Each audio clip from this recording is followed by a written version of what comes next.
তাফসীরের মধ্যে আসছে বলে কিয়ামতের দিন এক ব্যক্তি আমলনামা হাতে পাবে, তার কোনো নেক আমল নাই, কিচ্ছু নাই। ও মনে করবে আজকে জাহান্নামে যাওয়া ছাড়া কোনো উপায় নাই। এই ব্যক্তিকে হঠাৎ আল্লাহ তাআলা বলবে, বান্দা যাও, তুমি জান্নাতে চলে যাও।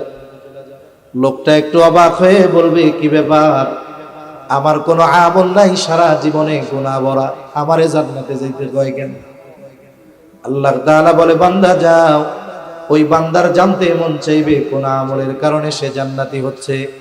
আল্লাহ তাআলা তাকে জানায় দিবে, বান্দারে, তুমি দুনিয়ায় হয়তো ইবাদত করতে পারো নাই, শয়তানের ধোঁকায় পড়ে গুনাহ করেছো, কিন্তু তুমি কোনোদিন আমার সাথে শিরিক করো নাই, শুধুমাত্র এই কারণে আমি আল্লাহ আজকে তোমাকে মাফ করে দিলাম। ওয়ালাকাদ আতাইনা লুকমানাল হিকমাতা আনিশকুর লিল্লাহ। আল্লাহ রাব্বুল আলামিন বলেন, আমি লোকমানকে হিকমত প্রদান করেছি, প্রজ্ঞা দান করেছি। তাফসীরের মধ্যে এসেছে হযরত লোকমানের সামনে দুইটো জিনিস তুলে ধরা হয়েছে, দুটো থেকে একটা বেছে নেওয়ার সুযোগ দেওয়া হয়েছে। একটা হলো নবুয়ত আর একটা হলো হিকমত।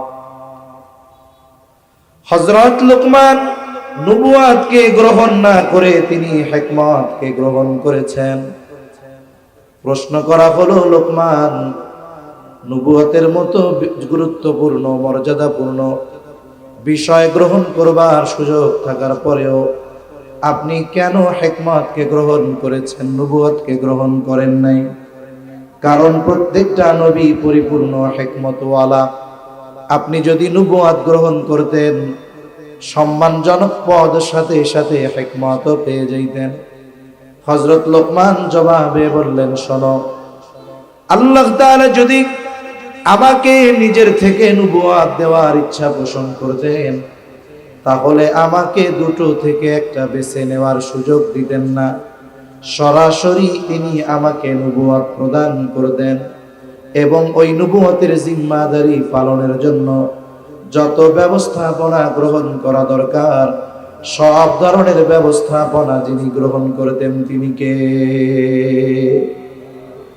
তাহলে একটা হলো দায়িত্ব দেওয়া আর একটা হলো দায়িত্ব বেছে নেওয়া। বলেন তো দুইটা সমান নাকি? মাথা নাড়াইয়েন না, মুখ দিয়া কর, দুইটা কি সমান? দুইটা সমান।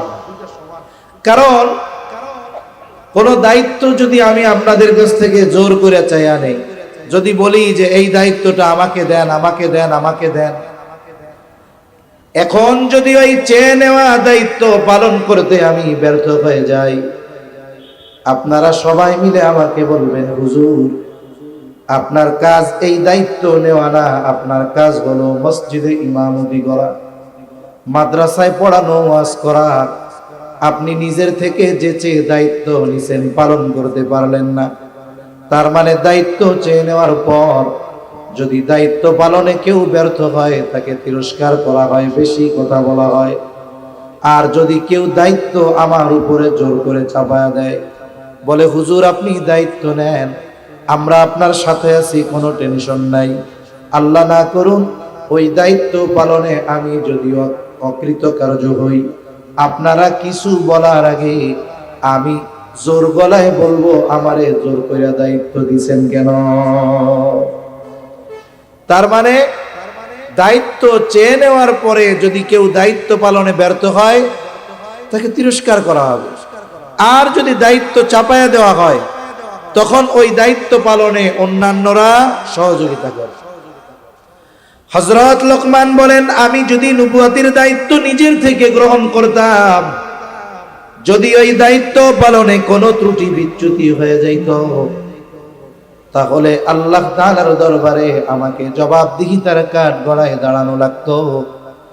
আর যদি আল্লাহ তাআলা নিজের থেকে দায়িত্ব দিতেন নবুয়তের দায়িত্ব, তাহলে ওই দায়িত্ব পালনে যত ব্যবস্থাপনা দরকার সব ধরনের ব্যবস্থাপনা যিনি গ্রহণ করতেন তিনি কে? যেমন যখন আল্লাহ তাআলা কাউকে নবুয়ত দেন, ওই দায়িত্ব পালনের ব্যবস্থাও আল্লাহ তাআলা নেন। একটা উদাহরণ দেই, প্রথম দিকে যখন ওহী নাজিল হয় রাসূলুল্লাহ সাল্লাল্লাহু আলাইহি ওয়াসাল্লামের উপরে, ওহী যখন নাজিল হতো নবীজি চিন্তিত হয়ে যাইতেন যে আমি যদি এই ওহী যেগুলো আমাকে তিলাওয়াত করে জিবরাইল আলাইহিস সালাম শোনাচ্ছেন যদি ভুলা যাই, যদি কোনোটা ছুটে যায়, যদি আমি সবগুলোকে জমা না করতে পারি, এই টেনশনে নবীজি কি করতেন? জিবরাইল আলাইহিস সালাম পড়া শোনাইতেন, জিবরাইল আলাইহিস সালামের পড়া শুনতেন, আর যেটা শুনতেন ওইটা মুখ দিয়া বিড়বিড় করে পড়তে থাকতেন, জবান নাড়াইতেন। কান দিয়া শোনে আর জবান দিয়া কি পড়ে? বলেন তো স্বাভাবিকভাবে আমি যদি কান দিয়া শুনি আর মুখ দিয়া পড়ি, শুধু শুনলে যতটুকু একাগ্রতার সাথে শ্রবণ করা যাইত, আমি যদি পড়ি আর শুনি ওই রকম একাগ্রতার সাথে শ্রবণ করা যাবে? যাবে না।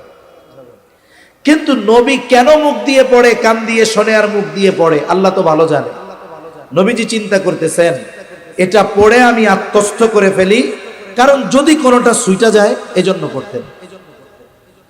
এই অবস্থা আল্লাহ তাআলা জানেন, যেহেতু আল্লাহ তাআলা আমার আপনার নবীকে নবুয়ত দিয়েছেন, নবুয়তের জিম্মাদারি পালনের দায়িত্বের ব্যবস্থাপনাও আল্লাহ তাআলা করবে। এই জন্য আল্লাহ তাআলা ওহী নাজিল করে জানায় দেন, লা তুহাররিক বিহি লিসানাকা লিতা'জালা বিহি ইন্না আলাইনা জামআহু ওয়া কুরআনা ফাইযা ক্বরা'নাহু ফাত্তাবি'ল কুরআনা সুম্মা ইন্না আলাইনা বায়ানা। আল্লাহ রাব্বুল আলামিন বলেন, লা তুহাররিক বিহি লিসানাকা লিতা'জালা বিহি, ও আমার হাবিব আপনি তাড়াহুড়ো করে আপনার জবানকে আপনি বারবার আওড়াবেন না, নড়াচড়া করবেন না।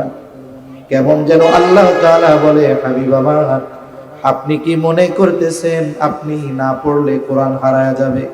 আপনি না পড়লে কোনো কিছু আপনার থেকে ছুটে যাবে?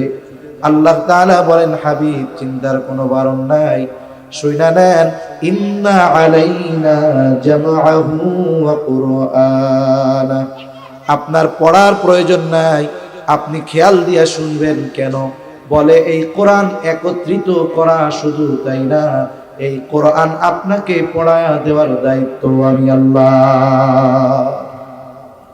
আপনি মনে করতেছেন যে জিবরাইলের সাথে সাথে যদি না পড়েন পড়া ঠিক হবে না, এটারও চিন্তা নাই, পড়ায়া দিব আমি। আবার চিন্তা করতেছেন যদি মুখস্থ না করি হারায়া যাবে। আরে না না, এগুলো জমা করার দায়িত্ব আমার, এটা পড়িয়ে দেওয়ার দায়িত্ব আমার। সুবহানাল্লাহ। এখন আপনি কি করবেন? আল্লাহ তাআলা বলেন, ফাইযা ক্বরা'নাহু ফাত্তাবি' কুরআনা। ফাইযা ক্বরা'নাহু, যখন আমি আপনারে এটা তিলাওয়াত করে শোনাই, তার মানে আমার পক্ষ থেকে যখন জিবরাইল আলাইহিস সালাম আপনাকে এই কোরআন তিলাওয়াত করে শোনায়, ফাত্তাবি'উ কুরআনা, আপনি তার এই তিলাওয়াতের অনুসরণ করেন, তার মানে তার তিলাওয়াতটা আপনি খেয়াল দিয়ে শুনতে থাকেন। ও আমার হাবিব আপনার টেনশনের কোনো কারণ নাই। সুম্মা ইন্না আলাইনা বায়ানা, এই কোরআন শুধু জমা করব তা নয়, কোরআন শুধু পড়ায়া দিব তা নয়, বলে এই কোরআনের ব্যাখ্যা শিক্ষা দেওয়ার দায়িত্ব আমি আল্লাহ। তাহলে দেখুন কোরআন সংরক্ষণের দায়িত্ব নিছেন কে? এজন্যই তো ১৫০০ বছর পার হয়ে গেছে, আজ পর্যন্ত কোরআনের শব্দ তো বহুদূর, কোরআনের বাক্য বহুদূর, কোরআনের একটা নুক্তার পরিবর্তন কেউ করতে পারে নাই, কিয়ামত পর্যন্ত পারবেও। আল্লাহ তাআলা শুধু শব্দ আর অর্থ হেফাজতের দায়িত্ব নিয়েছেন তা নয়, বরং আল্লাহ তাআলা বলেন, সুম্মা ইন্না আলাইনা বায়ানা, ব্যাখ্যা হেফাজতের দায়িত্ব আল্লাহ তাআলা নিয়েছেন। এই জন্য কোরআনের ব্যাখ্যা, কোন জালেম যদি কোরআনের অপব্যাখ্যা করে, যেই ব্যাখ্যা হাদিসের সাথে সাংঘর্ষিক, সাহাবায়ে কেরামের কথার সাথে সাংঘর্ষিক, বলে তাবেঈন তাবেঈনদের সাথে সাংঘর্ষিক, এই অপব্যাখ্যা যদি কেউ পৃথিবীর মধ্যে করে, আহলে হক উলামায়ে কেরাম যারা আছে অপব্যাখ্যাকারীর ওই অপব্যাখ্যার বিরুদ্ধে প্রতিবাদ করে কি করে না? কোরআন পরিবর্তনের সুযোগ তো নাই, বলে কোরআনের ব্যাখ্যাকেও অপব্যাখ্যা করার সুযোগ নাই। কিভাবে হেফাজতের ব্যবস্থা আল্লাহ করেছেন? তা কোন কথার থেকে গেলাম যে আল্লাহ তাআলা যাকে নবুয়ত দেন তার নবুয়তের দায়িত্ব পালনের ব্যবস্থাপনা গ্রহণ করেন কে? জোরে বলেন, আরো জোরে বলেন কে? আল্লাহ। আল্লাহর নাম জোরে বলতে সমস্যা নাই তো? আচ্ছা, মনে করেন আমি তো অসুস্থ, গলা ভাঙ্গা, বুঝতে পারতেছেন, আপনারা একটু জোরে কইলে তাহলে আমি একটু উজ্জীবিত হব। আবার দেখেন আল্লাহর নাম কইতে গিয়া যদি গলা ফাইটা কেউ মইরাই যায়, এর চাইতে সৌভাগ্যের আর কেউ কিছু হইতে পারে যে তার জীবনের শেষ কথাই হইল আল্লাহ। হযরত লোকমান বলেন, আল্লাহ তাআলা যদি আমাকে নিজের থেকে নবুয়ত দিতেন, এই দায়িত্ব পালনের যথাযথ ব্যবস্থাপনা তিনি গ্রহণ করতেন। আর যদি আমি নবুয়তের দায়িত্ব চেয়ে নিতাম, তাহলে এই দায়িত্ব পালনে যদি ত্রুটি বিচ্যুতি হয়ে যাইত, তাহলে আল্লাহ তাআলার সামনে জবাবদিহিতার কাঠগড়ায় দাঁড়ানো লাগতো। এই জন্য নবুয়ত গ্রহণ না করে আমি হিকমতকে গ্রহণ করেছি। বলে হিকমত, এই প্রজ্ঞা হযরত লোকমানের মধ্যে ছিল। বলে হিকমত কাকে বলে? অনেক শব্দের সমন্বয় বলে। অহেতুক কথাবার্তা থেকে বিরত থাকা, স্বল্পে তুষ্ট থাকা, স্বপ্নের তাবির জানা, অহেতুক মজলিস থেকে বিরত থাকা, এই ধরনের বেশ কিছু ভালো গুণের সমন্বয় হলো হিকমত। হযরত লোকমান একজন প্রজ্ঞাবান ব্যক্তি ছিলেন। শুধু তাই না, তার কাজকর্ম কথাবার্তার মধ্যে প্রতিনিয়ত প্রজ্ঞার ছোঁয়া পাওয়া যাইত। অনেক মানুষ আছে শিক্ষিত, অনেক উচ্চ ডিগ্রিধারী, কিন্তু ওর কাজ কর্ম কথাবার্তায় মনে হয় ওর চাইতে জালেম আর কেউ নাই। আছে না এরকম? সে নামে শিক্ষিত কিন্তু শিক্ষার প্রভাব তার মধ্যে নাই। হযরত লোকমান প্রজ্ঞাবান ব্যক্তি ছিলেন, তার কথায় যেমন প্রজ্ঞা ছিল, বলে কাজে কর্মেও তেমন প্রজ্ঞা ছিল। হযরত লোকমান হঠাৎ করে এই রকম প্রসিদ্ধি অর্জন করেন নাই। বলে জীবনের প্রারম্ভে হযরত লোকমান ছাগলের রাখাল ছিলেন, জঙ্গলে জঙ্গলে ছাগল চরাইতেন। হযরত লোকমানের মনিব একদিন এসে লোকমানকে বলে, লোকমান, আমার জন্য একটা ছাগল জবাই করে আনো। বলে ছাগল জবাই করবার পর ছাগলের সবচাইতে উৎকৃষ্ট মাংস আমার সামনে হাজির করবা, উৎকৃষ্ট অংশ আমার সামনে হাজির করবা। হযরত লোকমান একটা ছাগল জবাই করলেন।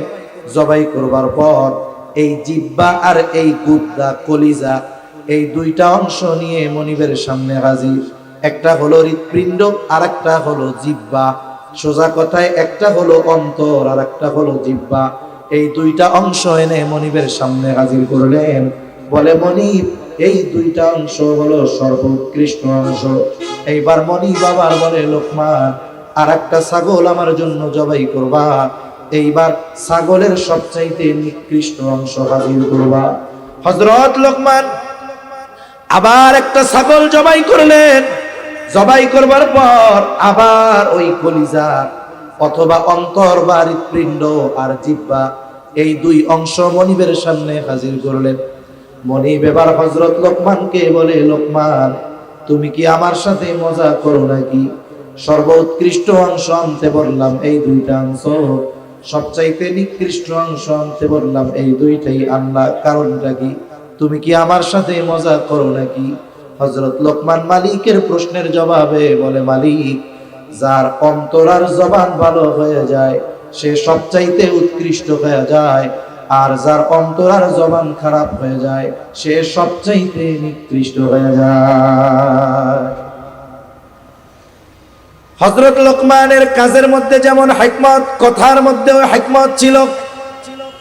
আল্লাহ তাআলা সেই কথা বলেন, আমি হযরত লোকমানকে হিকমত নামক নিয়ামত দান করেছি। এই দুনিয়ায় শুধু টাকা পয়সা, ধন দৌলত, এগুলোই নিয়ামত না। আমরা মনে করি টাকাই মনে হয় নিয়ামত, সম্পত্তি মনে হয় নিয়ামত, ধন দৌলত মনে হয় নিয়ামত, উঁচু পদ পদবী মনে হয় নিয়ামত। আইরে শুনেন, মানুষ যদি জ্ঞান অর্জন করতে পারে, ইলম পায়, বলে এইগুলা ধন দৌলতের চাইতে আরো বড় নেয়ামত। জ্ঞান ইলম এটা আরো বড় নেয়ামত। সুস্থতা নেয়ামত, একজন নেককার বিবি নেয়ামত, নেক সন্তান নেয়ামত। জ্ঞান ইলম এটা আরো বড় নেয়ামত। এখন এই জ্ঞান পাওয়ার পরে অনেকে অহংকারী হয় কি হয় না? বলে না, এই ও বেটা কি জানে, আমি ওর চাইতে আরো বেশি জানি। মনে রাখতে হবে, জ্ঞান, টাকা পয়সা, ধন দৌলত এগুলো নিয়ে অহংকারের কোনো কিছু নাই। বলেন তো এই দুনিয়ায় বর্তমান সময় নমরুদের মতো, ফেরাউনের মতো, বুখতে নসরের মতো ক্ষমতাধর আছে নাকি? তাদের মতো ক্ষমতাধর নাই, কিন্তু আজকে তাদের ক্ষমতা কোথায় চলে গেছে। সেই জন্য ক্ষমতার অহংকার করে লাভ নাই।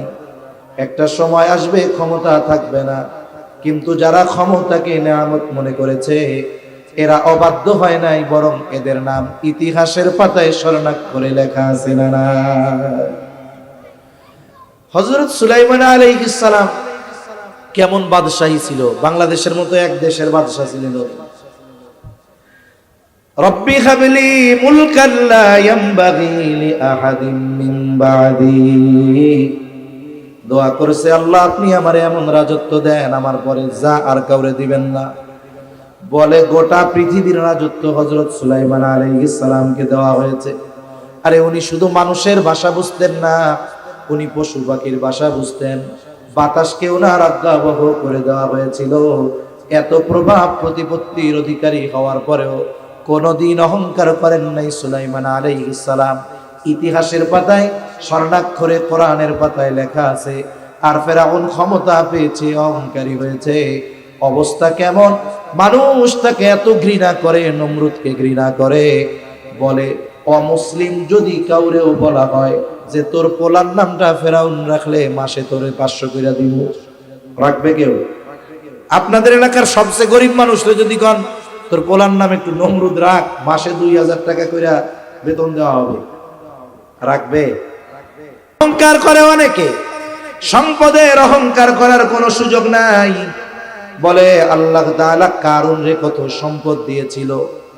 কারুনের গোডাউনের চাবি বহন করার জন্য একদল সুঠাম দেহী শক্তিশালী যুবকের দরকার হইত। বলে কারুনের গোডাউনের মধ্যে কি ছিল? বলে আমাদের দেশের মানুষের গোডাউনের মধ্যে থাকে চাল ডাল, এগুলা থাকে। আর কারুনের গোডাউনের মধ্যে ভরপুর ছিল স্বর্ণ। কোথায় কারুন? আসেনি? কেউ নাম রাখে কারুন? কেউ নাম রাখে না। এজন্য সম্পদের অহংকার করে লাভ নাই। বলে ইবলিস, হায়রে কত জ্ঞান ছিল, কত বড় আবেদ ছিল, আজকে কোথায়? আল্লাহ তাআলার লানত প্রাপ্ত হয়ে গেছে। এই জন্য মনে রাখতে হবে, আপনারে আল্লাহ জ্ঞান দিয়েছে। আপনি প্রকৃত জ্ঞানী তখনই প্রমাণিত হবেন যখন আপনার মধ্যে বিনয় পাওয়া যাবে। বলেন তো, যেই গাছে ফল বেশি ধরে ওই গাছ কি উপরে উঠে নাকি নিচের দিকে নামে? যেই গাছে আম বেশি ধরে, দেখেন না ওই যে চাঁপাইনবাবগঞ্জ ছোট ছোট গাছে আম ধরে, আম যখন ধরে একসাথে গাছ ঝুলা পড়ে। লিচু বেশি ধরলে ঝুলা পড়ে, বড়ই বেশি ধরলে নিচের দিকে ঝুলা পড়ে। বলে যার মধ্যে ইলম বেশি হয়, তার যদি বিনয় বেশি হয়, এটা তার জন্য কল্যাণকর। কারণ কি? এই বিনয়ের কারণে আল্লাহ তাআলা তার মর্যাদা আরো বাড়ায় দেয়, ঠিক কিনা বলে? তো হযরত লোকমান তার বাড়িতে ওয়াজ করতেন প্রতিদিন। পৃথিবীর বিভিন্ন প্রান্ত থেকে হাজার হাজার মানুষ হযরত লোকমানের ওয়াজ শোনার জন্য আসতো। এইরকম একদিন মজলিসের মধ্যে উনি বয়ান করবেন, হঠাৎ একজন লোক মধ্য থেকে দাঁড়ায় গেছে। বলে লোকমান, আপনার ওয়াজ শুরু করবার পূর্বে আপনার কাছে আমার একটা বিষয় জানার আছে, যে আপনি কি ওই লোকমান নাকি যেই লোকমান এক সময় আমার সাথে বাগানে বাগানে ছাগল চড়াইতো? কথাটা একটু খেয়াল দিয়ে শুনতে হবে। শিক্ষণীয় বিষয়টা কি এটা আমার হৃদয়ে ধারণ করতে হবে। হাজার হাজার মানুষের সামনে কি বলতেছে? আপনি কি ওই লোকমান যে আমার সাথে ছাগল চড়াইতো? তখন পৃথিবীর বুকে অন্যতম সেলিব্রিটি হলো হযরত লোকমান। আচ্ছা বলেন তো, এই সমাজে কিছু মানুষ এমন আছে যে 20 বছর আগে ওর পায়ে দেওয়ার জুতা ছিল না, জুতা কেনার টাকা ছিল না, আজকে 20 বছর পরে সে কোটি কোটি টাকার মালিক, অনেক বড় শিল্পপতি। এখন বন্ধুদের সাথে বসে আছে। শিল্পপতির বন্ধু তো আর ফকিন্নিরা হবে না, ওই সব কোটিপতিদের মজলিসে বসা। হঠাৎ করে যদি একজন লোক গ্রাম থেকে যাইয়া বন্ধুদের সামনে তারে বলে, ও মিয়া, আজ থেকে 20 বছর আগে তুমি খাওয়ান পাইতা না, তোমার বাপ খাওয়ান পাইতো না, আজকে তোমার কত টাকা। এই কথা বলার পরে মানুষের মধ্যে দুই ধরনের প্রতিক্রিয়া হবে। এক নাম্বার, ওর এই যে সম্পদ, এর অহংকারে ও কি বলবে, এই মিয়া রাখেন, কোত্থেকে কারে কি বলেন, আমার পূর্বপুরুষ 14 পুরুষ ধরিয়া কোটি কোটি টাকার মালিক। তার মানে সে তার অতীতকে অস্বীকার করে। মনে রাখবেন, যেই সমস্ত মানুষ নাশকরগুজার, এরা তাদের বাস্তব অতীতকে অস্বীকার করে, বর্তমানকে প্রাধান্য দেয়, অতীতকে সে অস্বীকার করে। আবার আরেক দল মানুষ কেমন আছে, বলে সে 20 বছর আগে তার কিছুই ছিল না। এখন আপনি তারে মনে করাই দিলেন, ভাই 20 বছর আগে তুমি খাইতে পাইতা না। সে অহংকার করবে না, সে বলবে আলহামদুলিল্লাহ, আজকে থেকে 20 বছর আগে আমি এক বেলা পেট ভরে খাইতে পারতাম না, আলহামদুলিল্লাহ আজকে আল্লাহ তাআলা আমার মাধ্যমে শত শত পরিবারের মুখে আহার উঠানোর ব্যবস্থা করাই দিছে, আলহামদুলিল্লাহ, আল্লাহ পাকের শুকর। এক সময় আমার কিছুই ছিল না, সব দয়া করে আমারে আল্লাহ দিছে। তার মানে বুঝবেন, এই যে অতীতকে অস্বীকার করে নাই, এই ব্যক্তি নিঃসন্দেহে শুকরগুজার বান্দা। ঠিক কিনা বলেন? হযরত লোকমানের ব্যাপারে আল্লাহ তাআলা বলেন, ওয়ালাকাদ আতাইনা লুকমানাল হিকমাতা আনিশকুর লিল্লাহ। আমি লোকমানকে হিকমত প্রদান করেছি যাতে সে শুকরগুজার বান্দা হয়।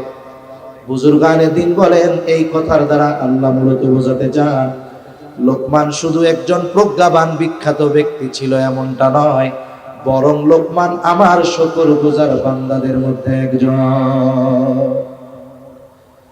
ওই লোক যখন প্রশ্ন করেছে, লোকমান তুমি কি সেই লোকমান নাকি? হাজার মানুষের মধ্যে লোকমান তাকে ধমক দিয়ে বসায় দেয় নাই, বরং বলতেছে, হ্যাঁ আমি সেই লোকমান, আমি সেই লোকমান। আল্লাহ তাআলা দয়া করে আজকে আমাকে এই অবস্থানে এনেছে। একটু চিন্তা করে দেখেন, একটা মানুষ তার কষ্টের অতীতকে অস্বীকার করার দ্বারা অসম্মানিত হয় না, বরং অতীত অস্বীকার করার কারণে, শুকরগুজার বান্দা হওয়ার কারণে তার সম্মান আল্লাহ তাআলা আরো বাড়ায় দেয়। কোরআনুল কারীমের মধ্যে নবী রাসূলগণের আলোচনা আসছে 25 জনের, বাকি অল্প কয়েকজন বুজুর্গের আলোচনা আসছে। এর মধ্যে একজন হযরত লোকমান। তার সম্মান আল্লাহ কেমন দিছে, তার নামে একটা সূরা আল্লাহ নাজিল করছে, স্বয়ং কোরআনুল কারীমে আল্লাহ তাআলা তার প্রশংসা করেছে। সুবহান।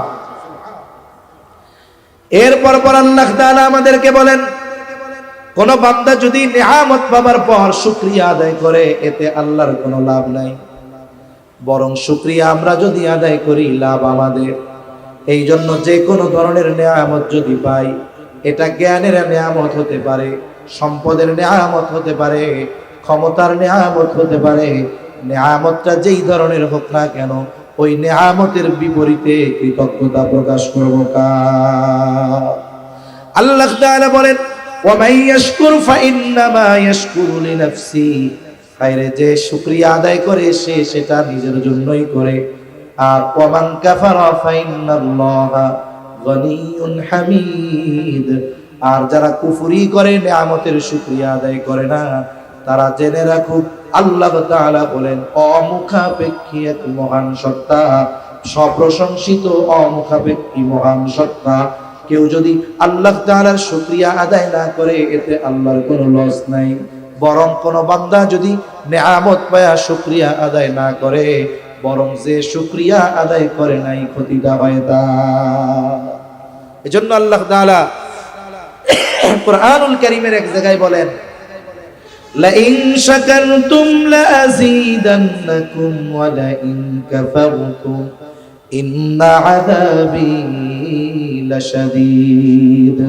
আল্লাহ তাআলা বলেন, লাইন শাকারতুম লাযীদান্নাকুম, তোমরা যদি নিয়ামতের কৃতজ্ঞতা প্রকাশ করো, আমি আল্লাহ নিয়ামতকে বাড়ায়া দিব। সুবহানাল্লাহ বলেন। ওয়া লাইন কাফারতুম, আর যদি নিয়ামতের কুফরি করো, বুজুর্গানে দিন বলেন এখানে কুফরি দ্বারা শুধু অস্বীকার করা না, বরং নিয়ামত পেয়ে যদি অহংকারী হয়ে যাও, নিয়ামতের অপব্যবহার যদি করো, তাফসীরের মধ্যে আসছে বলে প্রথমে তোমার কাছ থেকে নিয়ামতটাকে ছিনায় নিব, তোমাকে নিয়ামত বঞ্চিত করব। আল্লাহ তাআলা এরপরে বলেন ইন্না আযাবি লাশাদীদ, নিয়ামতের নাশকরি যদি করো, যাই না রাখো, আমার আযাব বড় শক্ত আযাব, কঠিন আযাব। তাহলে নিয়ামতের শুকরিয়া করলে লাভ কার? জোরে বলেন, আরো জোরে বলেন না কার? সেজন্য এই যে সুস্থ আছি রাখছেন কে? বলবো আলহামদুলিল্লাহ। সকাল সন্ধ্যা আল্লাহ তাআলার প্রশংসা করব, আল্লাহ তাআলার নিয়ামতের শুকরিয়া আদায় করব। এই যে 5 ওয়াক্ত নামাজের পরে কমপক্ষে 3 তাসবিহ পাঠ করার চেষ্টা করব। সুবহানাল্লাহ 33 বার, আলহামদুলিল্লাহ 33 বার, আল্লাহু আকবার 34 বার। সাথে সাথে কেউ যদি জিজ্ঞাসা করে কেমন আছো, আলহামদুলিল্লাহ আল্লাহ ভালো রাখছে। অসুস্থ থাকি, আগে বলবো কি আলহামদুলিল্লাহ আল্লাহ ভালো রাখছে, তবে হয়তো একটু এই অসুস্থতার মধ্যে আছি, এটাও হয়তো আল্লাহ তাআলার পক্ষ থেকে নেয়ামত। এখন এই হযরত লোকমান, ওনার ব্যক্তিত্বটা কত উঁচু, আল্লাহ তাআলা ওনার ব্যক্তিত্ব সম্পর্কে জানালেন। এরপরে হযরত লোকমান তার সন্তানদের কিছু গুরুত্বপূর্ণ উপদেশ দিয়েছে। এই উপদেশগুলোর খবর আল্লাহ তাআলা আমাদেরকে জানিয়েছেন। আমার সময় শেষ, 10 মিনিটের মধ্যে আমি মোটামুটি সবগুলা গুছায় নিয়ে আসবো একেবারে মূল কথায়। কেন বলে, অনেক সময় ব্যক্তির পরিচয় যদি জানা যায়, তার অল্প কথাই গুরুত্ব সহকারে শোনা হয়। আর যদি ব্যক্তিরে না চিনে 1 ঘন্টা ধরে বকর বকর করলেও তার কথায় কেউ গুরুত্ব দেয় না, ঠিক কিনা বলেন?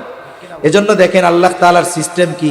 আগে হযরত লোকমানের পরিচয় দিছে যে তোমাদের হযরত লোকমানের সন্তানকে করা নসিহতগুলো শুনাইতেছি। লোকমান সাধারণ ব্যক্তি না, বলে লোকমান হলো প্রজ্ঞাবান ব্যক্তি, জ্ঞানী ব্যক্তি। কে বলতেছে? আল্লাহ বলতেছেন জ্ঞানী ব্যক্তি। তাইলে এই জ্ঞান কত গভীর জ্ঞান। আর এই লোকমান কেমন বান্দা জানো? বলে সে আমার শকরগুজার বান্দাদের একজন। শোনো এই লোকমান তার সন্তানদের কি উপদেশ দিয়েছে। 1 নাম্বার, হযরত লোকমান তার সন্তানদের উপদেশ দিচ্ছে, একজন মুসলমান মুমিন পিতা হিসাবে এই সন্তানকে উপদেশগুলো দেওয়া দরকার আমাদেরও। এই উপদেশগুলো সন্তানদেরও আমাদেরকে দেওয়া দরকার। বলে 1 নাম্বার, ঈমান বা তাওহীদের ব্যাপারে সন্তানকে পরিচয় করায়া দিচ্ছে। হযরত লোকমান সন্তানকে ওয়াজ করতেছে। হযরত আল্লাহ তাআলা বলেন ওয়া ইয ক্বালা লুকমানু লিবনিহি ওয়া হুয়া ইয়াইদুহু ইয়া বুনাইয়া লা তুশরিক বিল্লাহ। হযরত লোকমান, ওয়া ইয ক্বালা লুকমানু লিবনিহি ওয়া হুয়া ইয়াইদুহু, যখন লোকমান তার সন্তানকে বলতেছে, ওয়াজ করতেছে, ওয়া হুয়া ইয়াইদুহু। মনে রাখবেন ওয়াজ শব্দের অর্থ কি? বলে নসিহত করা। ওয়াজের ভাষা হয় নরম, দিল থেকে আসে। বলে আরেক দিলের মধ্যে এই কথার আসর পড়ে, প্রভাব পড়ে। মনে করেন আপনি আপনার এক দেয়ালের মধ্যে যদি শক্ত 1 খণ্ড কাদা ফিয়া মারেন, মাটির চাক, বলেন তো ওইটা দেয়ালের সাথে লাগবে নাকি ফিরে আসবে? জোরে কোন না কি হবে? কিন্তু আপনি যদি নরম পেক কাদা, যারে বলে নরম কাদা, এই নরম কাদা যদি কোনো দেয়ালে নিক্ষেপ করেন, বলে কাদা দেয়ালের সাথে লেগে যাবে। বলে ওয়াজের ভাষা হওয়া দরকার কিছু ক্ষেত্রে নরম। নরম ভাষায় হলে কি হয়?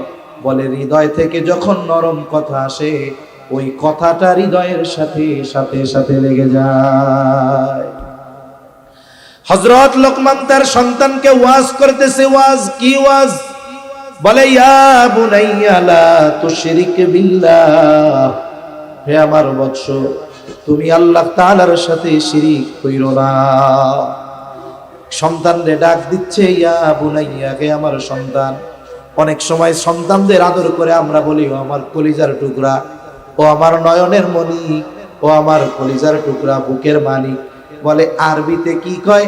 আরবিতে আবেগ দরদ নিয়ে ডাক দেয় ইয়া বুনাইয়া, হে আমার সন্তান, লা তুশরিক বিল্লাহ, তুমি আল্লাহ তাআলার সাথে শিরিক কইরো না। তার মানে হযরত লোকমান সন্তানকে আদর দিয়ে, মহব্বত দিয়ে, সোহাগ দিয়ে, ভালোবাসা দিয়ে, খুবই হৃদয় থেকে বলতেছে ও আমার কলিজার সন্তান, তুমি আল্লাহ তাআলার সাথে শিরক কইরো না। বলে কেন? ইন্নাশ শিরকা লাযুলমুন আযীম। শিরক হলো মহা অন্যায়। কি অন্যায় জোরে বলেন, আরো জোরে, কি অন্যায়? মহা অন্যায়। এখন অন্যায় কি আর মহা অন্যায় কি? জুলুম কি আর মহা জুলুম? জুলুম হলো সবল কর্তৃক দুর্বলের উপরে অবিচার করা। সবল কর্তৃক দুর্বলের উপরে যদি অবিচার করা হয় এটা হলো জুলুম। এটা কি জোরে বলেন? জুলুম। আর দুর্বল যদি সবলের উপরে অবিচার করে তাইলে এটা হলো মহা জুলুম। ওটা কি জুলুম? মহা জুলুম। দেখেন আমরা কি দুর্বল, আল্লাহর শক্তির সাথে আমাদের দুর্বলতা কম্পেয়ার করারও কোনো সুযোগ নেই, এত দুর্বল আমরা। অথচ আমরা কি করি? শিরকের মাধ্যমে কার উপরে অবিচার করি? জোরে বলেন, কার? কার হক নষ্ট করি? বলে সবল কর্তৃক দুর্বলের হক যদি নষ্ট হয় করা হয় এটা হলো জুলুম। আর যদি দুর্বল কর্তৃক সবলের হক নষ্ট করা হয় এটা হলো মহা জুলুম।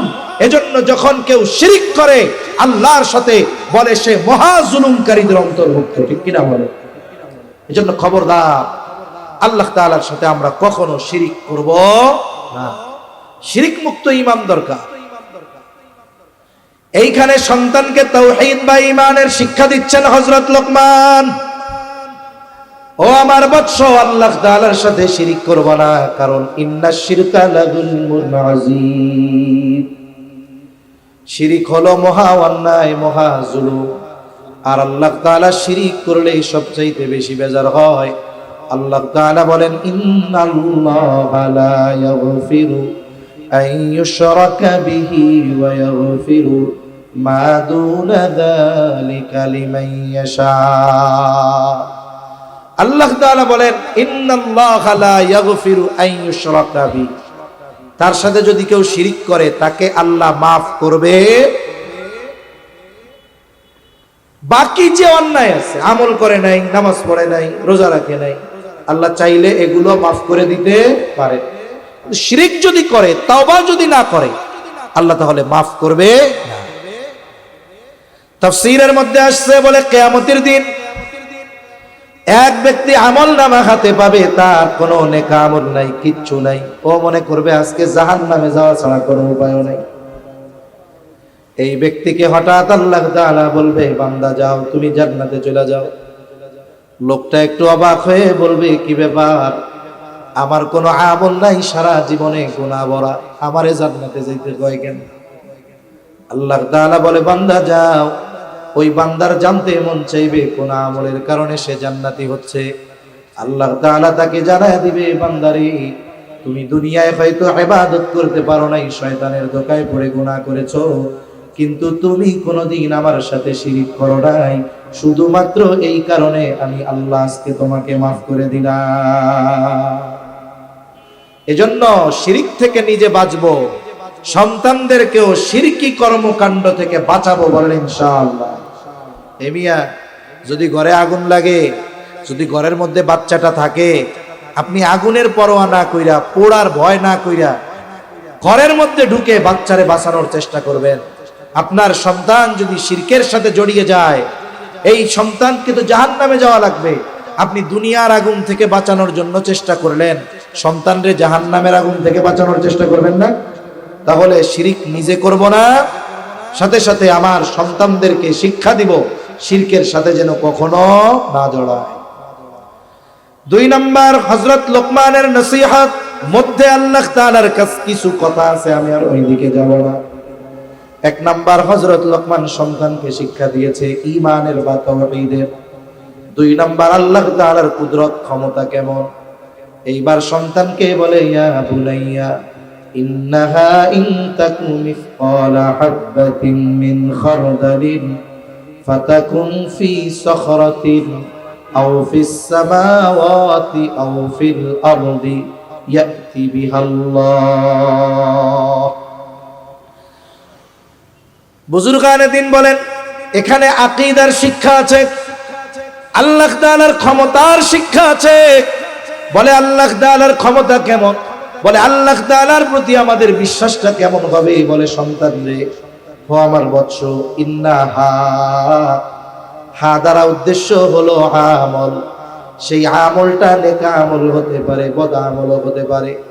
বলে সন্তান রে, ইয়া বুনাইয়া ইন্নাহা ইন তাকু, যেই আমলটা তুমি করেছো, যেই আমলটা তুমি করেছো, মিসকালা হাব্বাতিন মিন খরদাল, যেই আমলটার পরিমাণ হলো একটা সরিষা দানা পরিমাণের মতো, এতটুকু আমল যেটা তুমি করেছো, ওই আমলটা যদি তুমি ফাতাকুন ফি সাখরা, যদি কোনো পাথরের মধ্যে করে থাকো, আও ফিস সামাওয়াত, আসমানেও যদি করে থাকো, আও ফিল আরদ, জমিনেরও যদি কোথাও করে থাকো, ইয়াতি বিহাল্লাহ, তোমার ওই আমলটা যিনি হাজির করবেন তিনি কে?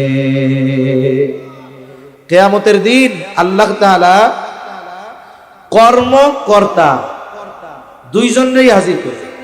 শুধু আমারে হাজির করবে তা না, আমার কৃত সব কর্ম আল্লাহ তাআলা সেদিন হাজির করবে। তাহলে এই আয়াতের তাফসিরে হযরত আনাস রাদিয়াল্লাহু তাআলা আনহু থেকে একটা বর্ণনা আসছে যে নবীজি বলেন, যদি কেউ এমন পাথরের মধ্যে আমল করে, যেই পাথরের মধ্যে ঢোকার ব্যবস্থাও নাই, বের হওয়ারও ব্যবস্থা নাই, এই অসম্ভবকে কেউ যদি সম্ভব করে ওই পাথরের মধ্যে কোনো আমল করে, আমলটা যদি সরিষা দানা পরিমাণ হয়, ওই আমল কিয়ামতে হাজির করবে কে? জোরে বলেন কে? আল্লাহ তাআলা হাজির করবে। হুজুর চলে আসছে, আলহামদুলিল্লাহ। তাহলে আমি আর আলোচনা লম্বা করব না, দুইটা বিষয় আমরা মনে রাখবো। শুনেন, আমরা সন্তানদেরকে মনে করি যে কোনো মতে লেখাপড়া শিখায়া বড় বানায়া টাকা পয়সা উপার্জনের মেশিন বানাইতে পারলেই হয়ে গেল, কাজ হবে না। সন্তানকে যদি বাস্তবিক অর্থে মুসলমান বানাতে না পারি, সন্তানের কামাই হয়তো দুনিয়ায় কামু, আখেরাতে এই সন্তানের কারণে অনেক ভালো পিতাকে জাহান্নামে যাওয়া লাগবে, ঠিক কিনা বলে? এজন্য আমরা যদি আমাদের সন্তানদেরকে দ্বীন না শিখাই, মুসলমান না বানায়া যায়, জামানার যেই পরিবর্তন দ্রুততার সাথে হচ্ছে, দেখা যাবে 2 প্রজন্ম পর আর আল্লাহর নাম নেওয়ার মতো লোক থাকবে না। এজন্য সন্তানদেরকে আল্লাহর সাথে পরিচয় করায় দিব। কার সাথে? সাথে সাথে এই বিশ্বাস তার অন্তরে যদি ঢুকে যায় যে আমি সরিষা দানা পরিমাণ আমল যেখানেই করি না কেন আল্লাহকে ফাঁকি দেওয়ার উপায় নাই, এই বিশ্বাস যদি তার অন্তরে আমি আপনি গেঁথে দিতে পারি, তাহলে আশা করা যায় ওই সন্তান যেখানেই থাকুক না কেন, আমার চোখের আড়ালেই থাকুক না কেন, আল্লাহর ভয়ে ও পাপের কাছে ধাবিত হবে না, ঠিক কিনা বলেন? এজন্য হযরত লোকমানের সন্তানকে করা এই 2টি নসিহত নিয়ে আলোচনা করলাম। আল্লাহ সুবহানাহু ওয়া তাআলা আমাদের সন্তানগুলোকেও হযরত লোকমানের নসিহতের আলোকে গড়ে তোলার তৌফিক আল্লাহ দান করেন। সকলে বলি আমিন, আর জোরে বলি আমিন। আপনাদের ত্রিশালের কৃতি সন্তান মুফতি তুফাইল আহমদ বৈলরি সাহেব সারা দেশে বয়ান করে, মাশাআল্লাহ। হযরত চলে আসছে, এখন আলোচনা করবে। এরপরে আরো বিজ্ঞ সুবিজ্ঞ বুজুর্গ উলামা ইকরাম আলোচনা করবে। আল্লাহ সুবহানাহু ওয়া তাআলা মেহমান যারা আসছেন, যারা আসতেছেন, সবাইকে সালামতের সাথে পৌঁছায় দেন। নেয়ামতিয়া মাদ্রাসাকে আল্লাহ কবুল করেন, এই আয়োজন আল্লাহ কবুল করেন, শ্রোতাদেরকে আল্লাহ তাআলা কবুল করেন, বলনেওয়ালা সকলকে আল্লাহ তাআলা কবুল করেন। আমিন। ওয়া আখিরু দাওয়ানা আনিল হামদুলিল্লাহি রাব্বিল আলামিন।